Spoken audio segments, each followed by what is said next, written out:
Hello all, welcome to XandY Learning. ഇന്ന് നമ്മുടെ കൂടെ ഒരു സ്പെഷ്യൽ ഗസ്റ്റ് ചേരുന്നുണ്ട്, മുഹമ്മദ് ജാൻ. മുഹമ്മദ് ജാൻ ഈ കഴിഞ്ഞ നീറ്റ് പരീക്ഷയിൽ നല്ല സ്കോർ നേടിയിട്ടുണ്ട്.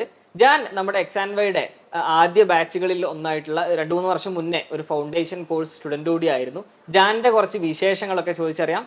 ജാൻ, എന്തൊക്കെയാണ് ജാൻ്റെ വിശേഷങ്ങൾ? ജാൻ ഒന്ന് പരിചയപ്പെടുത്തിക്കോളൂ നമ്മുടെ ഓഡിയൻസ്. ഹായ്, എൻ്റെ പേര് മുഹമ്മദ് ജാൻ. 2023 നീറ്റ് എക്സാമിൽ എനിക്ക് 619 സ്കോർ നേടാൻ സാധിച്ചിട്ടുണ്ട്. അൽഹംദുലില്ലാ. ഞാൻ +1 +2 യൂണിവേഴ്സിറ്റി പബ്ലിക് സ്കൂളായിരുന്നു. അതുപോലെ ഹൈസ്കൂളിൽ XandY ലേണിങ്ങിൻ്റെ ഫൗണ്ടേഷൻ കോഴ്സ് എടുത്തിരുന്നു. ഓക്കെ, ഞാൻ ചെറുപ്പത്തിൽ ഹൈസ്കൂൾ ലെവലിൽ NTSE എന്ന് പറയുന്ന എക്സാം എഴുതിയിരുന്നു എന്ന് പറഞ്ഞു അല്ലേ? അപ്പൊ NTSE ഒരു കോമ്പറ്റീറ്റീവ് എക്സാം ആണ്. NTSEക്ക് ശേഷം 10ാം ക്ലാസ് കഴിഞ്ഞിട്ട് ഞാൻ നമ്മുടെ യൂണിവേഴ്സൽ പബ്ലിക് സ്കൂളിലാണ് +1 +2 ഇന്റഗ്രേറ്റഡ് സ്കൂളിംഗ് ചെയ്തു എന്ന് പറഞ്ഞിരുന്നു. അപ്പൊ ഈ കോമ്പറ്റീറ്റീവ് എക്സാം NTSEക്ക് പ്രിപ്പയർ ചെയ്തത് എത്രമാത്രം ഉപകാരപ്പെട്ടിട്ടുണ്ട് നമ്മുടെ നീറ്റ് എക്സാമിന്? ഞാൻ ഹൈസ്കൂളിൽ കോട്ടക്കൽ പീസ് പബ്ലിക് സ്കൂളിലാണ് പഠിച്ചത്. അവിടെ പഠിക്കുമ്പോൾ തന്നെ ഞാൻ XandY ലേണിങ്ങിൻ്റെ ഫൗണ്ടേഷൻ കോഴ്സ് എടുത്തിരുന്നു. അതോടെ എനിക്ക് മാത്സ്, സയൻസ് അങ്ങനത്തെ സബ്ജക്റ്റൊക്കെ ബേസിക് പക്കയായിരുന്നു. നല്ലൊരു ഫൗണ്ടേഷൻ അന്ന് തന്നെ കിട്ടിയിരുന്നു. പിന്നീട് ഹയർ സെക്കൻഡറി +1ലേക്ക് ജോയിൻ ചെയ്തപ്പോഴാണ് അതിൻ്റെ ഒരു എഫക്റ്റ് മനസ്സിലായത്. ഇവിടുത്തെ ഏതൊരു മാത്സ് ആയാലും ഫിസിക്സ് ആയാലും സാർ എന്ത് പ്രോബ്ലം തന്നാലും നമുക്ക് അതിന് ഏകദേശം ഐഡിയ ഉണ്ടാവും. കാരണം നമുക്ക് ഫൗണ്ടേഷൻ നല്ല ഫൗണ്ടേഷൻ ഉള്ളതുകൊണ്ട്. അപ്പോഴാണ് നമുക്ക് ഈ ഫൗണ്ടേഷൻ കോഴ്സിന്റെ ഒരു എഫക്റ്റ് മനസ്സിലാവുള്ളൂ. യെസ്. ഇപ്പോൾ നീറ്റ് പരീക്ഷയിൽ നല്ല സ്കോർ ജാന് കിട്ടിയിട്ടുണ്ട്. ഒരു മെഡിക്കൽ ഫീൽഡിലേക്ക് പോകണം അല്ലെങ്കിൽ ഡോക്ടർ ആകണം എന്നുള്ള അംബീഷൻ ചെറുപ്പം മുതലുള്ളതാണോ? ഹൈസ്കൂൾ മുതൽ തന്നെ ഉണ്ടായിരുന്നു. ഓക്കെ, ഹൈസ്കൂൾ മുതലേ ഉള്ള ഒരു ആഗ്രഹമായിരുന്നു ഒരു നീറ്റില് അല്ലെങ്കിൽ മെഡിക്കൽ ഫീൽഡിലേക്ക് ഫ്യൂച്ചറിൽ പോകണം എന്നുള്ളത്.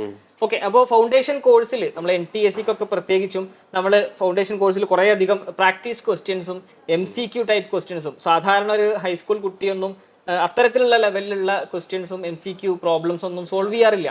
പക്ഷേ നമ്മൾ ഫൗണ്ടേഷനിൽ കുറച്ചധികം MCQ പ്രാക്ടീസ് ക്വസ്റ്റ്യൻസും അഡ്വാൻസ് ലെവൽ പ്രോബ്ലംസ് മാത്സിലെയും സയൻസിലെയും ഒക്കെ പ്രാക്ടീസ് ചെയ്യാൻ ജാനിന് അവസരം കിട്ടിയിട്ടുണ്ടാകും. അപ്പോൾ അത് എത്രമാത്രം ഫ്യൂച്ചറിൽ ഇപ്പോൾ 10ാം ക്ലാസ്സിൽ കഴിഞ്ഞ് +1 +2 യൂണിവേഴ്സൽ പബ്ലിക് സ്കൂളിലാണ് ഞാൻ പഠിച്ചത്. അവിടുത്തെ യൂണിറ്റ് ടെസ്റ്റിനൊക്കെ എത്രമാത്രം ഉപകാരപ്പെട്ടിട്ടുണ്ട്? ഹൈസ്കൂളിൽ തന്നെ ഞാൻ MCQ ക്വസ്റ്റ്യൻസ് നല്ല പരിചയം ഉണ്ടായിരുന്നു. സാധാ ഒരു ഗവൺമെന്റ് സ്കൂളിൽ പഠിക്കുന്ന കുട്ടിക്കൊന്നും ഇതുപോലത്തെ MCQ ക്വസ്റ്റ്യൻസ് ഒന്നും അത്ര പരിചയം ഉണ്ടാവില്ല. പക്ഷേ ഞാൻ ഹൈസ്കൂളിൽ തന്നെ ഫൗണ്ടേഷൻ കോഴ്സ് പഠിച്ചതുകൊണ്ട് എനിക്ക് ഇങ്ങനത്തെ 1 വേർഡ് ക്വസ്റ്റ്യൻസും അതേപോലെ MCQ ഒക്കെ നല്ല പരിചയം ഉണ്ടായിരുന്നു.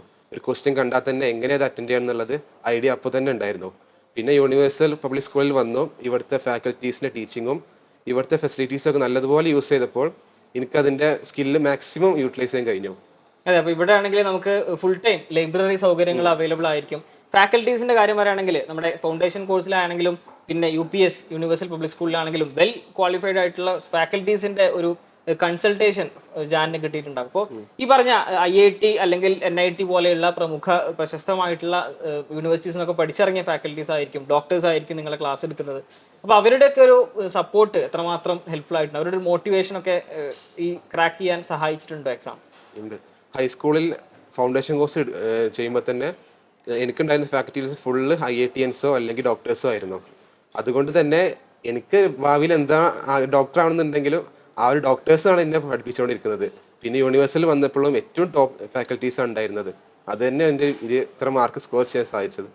ഓക്കെ, പിന്നെ പ്രത്യേകമായിട്ട് +1 +2 പഠിച്ചിരുന്ന സമയത്ത് നീറ്റിന് വേണ്ടിയിട്ട് കൂടുതൽ എന്തെങ്കിലും ലേണിംഗ് ടിപ്സ് എന്തെങ്കിലും ജാനിന് ഷെയർ ചെയ്യാനുണ്ടോ? അല്ലെങ്കിൽ ഏത് ബുക്സ് ആണ് ഒന്നുകൂടി റെഫർ ചെയ്യേണ്ടത്? നമ്മുടെ നീറ്റ് കുറേ ആസ്പിറൻസ് നമ്മുടെ സ്റ്റുഡൻസ് ഉണ്ടായിരിക്കും. ഇപ്പോൾ മെഡിക്കൽ ഫീൽഡിലേക്ക് പോകാൻ ആഗ്രഹിക്കുന്ന കുട്ടികൾക്ക് നീറ്റ് എക്സാം ഒക്കെ ക്വാളിഫൈ ചെയ്യണമെങ്കിൽ ഇന്ന ബുക്ക് പഠിക്കാം, അല്ലെങ്കിൽ ഇത്ര സമയം പഠിക്കണം, അല്ലെങ്കിൽ ഇന്ന ട്രിക്കുകളൊക്കെ ഉപയോഗിക്കാം, അങ്ങനെ എന്തെങ്കിലും? സ്റ്റഡി ഹവേഴ്സ് എല്ലാവരും ഡിപ്പെൻഡൻ്റ് ആണ്. അവനക്ക് എത്ര കഴിയുന്നത് അത്ര പഠിച്ചാൽ മതി. ബുക്ക് റെഫർ ചെയ്യുന്നത് ഞാൻ ഇവിടുന്ന് യൂണിവേഴ്സിറ്റിയിൽ തന്ന മൊഡ്യൂളും അതുപോലത്തെ MTG നീറ്റ് ചാമ്പ്യൻ എന്നുള്ള ആ 2 ബുക്ക് മാത്രമേ യൂസ് ചെയ്തിട്ടുള്ളൂ. പഠിക്കുകയാണെങ്കിൽ ഏതെങ്കിലും ഒരു ഗൈഡ് അതിൽ മാത്രം പഠിച്ചാൽ മതി. ആദ്യത്തെ ക്വസ്റ്റ്യൻസ് മാക്സിമം ചെയ്ത് മനസ്സിലാക്കിയാൽ മതി. ഓക്കെ, അപ്പോൾ ഇവിടെ UPSൽ യൂണിവേഴ്സൽ പബ്ലിക് സ്കൂളിൽ ജാനിന്റെ കൂടെ ഉണ്ടായിരുന്ന ഫ്രണ്ട്സ് എല്ലാവരും ഫൗണ്ടേഷൻ ഒക്കെ ക്ലിയർ ആയിട്ടുള്ള കുട്ടികളായിരുന്നു? ഫൗണ്ടേഷൻ കോഴ്സ് എന്തെങ്കിലും എടുത്തിരുന്ന കുട്ടികൾ? വളരെ കുറച്ച് ആൾക്കാർ മാത്രമേ ഫൗണ്ടേഷൻ കോഴ്സ് ഉണ്ടായിരുന്നു. ഓക്കെ, അപ്പോൾ ഗോയിങ് ബാച്ചിൽ തന്നെ +2 കഴിഞ്ഞിട്ട് ഒരു ഗോയിങ് ബാച്ചിൽ തന്നെ നല്ലൊരു സ്കോറൊക്കെ ചെയ്യാന്ന് പറയുന്നതിന് വലിയൊരു കാര്യമാണ്.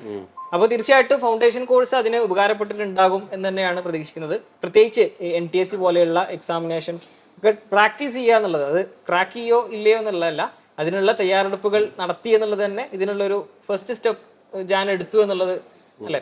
എന്താണ് നമ്മുടെ കൂട്ടുകാർക്ക് ഹൈസ്കൂൾ കുട്ടികൾക്ക് പ്രത്യേകമായിട്ട് കൺവേ ചെയ്യാനുള്ള ഒരു മെസ്സേജ് എന്ന് പറയുന്നത്?